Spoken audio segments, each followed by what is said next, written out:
بقرہ عید قربانی کا تہوار، لیکن صرف گوشت بانٹنے کا نام نہیں تھا۔ یہ تہوار دلوں کو جوڑنے، محلے داری نبھانے اور خلوص سے بھرے لمحات گزارنے کا موقع ہوتا تھا۔ آج سے 30-40 سال پہلے، جب نہ موبائل تھا نہ سوشل میڈیا، تب بقرہ عید منانے کا انداز بھی نرالا اور سادہ ہوا کرتا تھا۔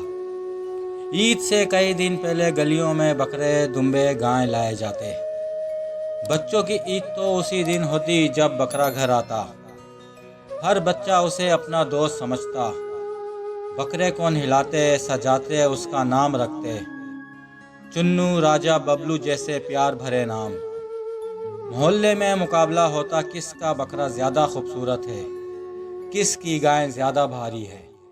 عید سے پہلے گھر میں ایک ہلچل مچ جاتی۔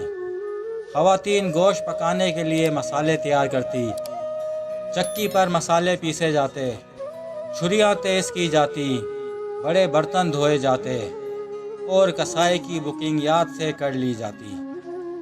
نہ فریزر ہوتے نہ پیکنگ، گوشت سنبھالنے کے دیسی طریقے ہوا کرتے تھے۔ عید کی صبح مرد حضرات صاف کپڑوں میں عیدگاہ جاتے، بچے بھی ساتھ ہوتے۔ واپسی پر سب سے پہلا کام قربانی کا ہوتا۔ جانور کے گلے پر ہاتھ پھیر کر دعائیں کی جاتی، آنکھیں بھیگ جاتی۔ یہ صرف جانور کی قربانی نہیں تھی، اپنی خواہشات، اپنی انا اور اپنے غرور کی قربانی تھی۔ قربانی کے بعد گوشت کے 3 حصے ہوتے، رشتہ دار، غریب اور اپنا، لیکن اکثر اپنا حصہ بھی بانٹ دیا جاتا۔ گوشت پیکنگ میں نہیں، دل سے دیا جاتا تھا۔ بچے گوشت کی تھیلیاں لے کر خود دروازے کھٹکھٹاتے اور کہتے، امی نے بھیجا ہے، عید مبارک۔ عید کا ایک اہم حصہ تھا ملنا جلنا۔ لوگ بغیر اطلاع کے ایک دوسرے کے گھروں میں آ جاتے، کھانے ہوتے، چائے کا دور چلتا اور باتوں باتوں میں گھنٹے گزر جاتے۔ کوئی دکھاوا نہیں، صرف خوشی بانٹنے کا جذبہ۔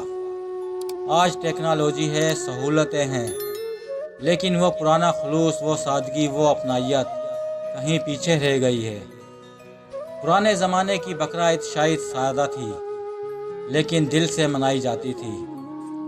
آج اگر ہم چاہیں تو وہی خلوص، وہی جذبہ اور وہی خوشی واپس لا سکتے ہیں، بس نیت ہونی چاہیے۔ شکریہ۔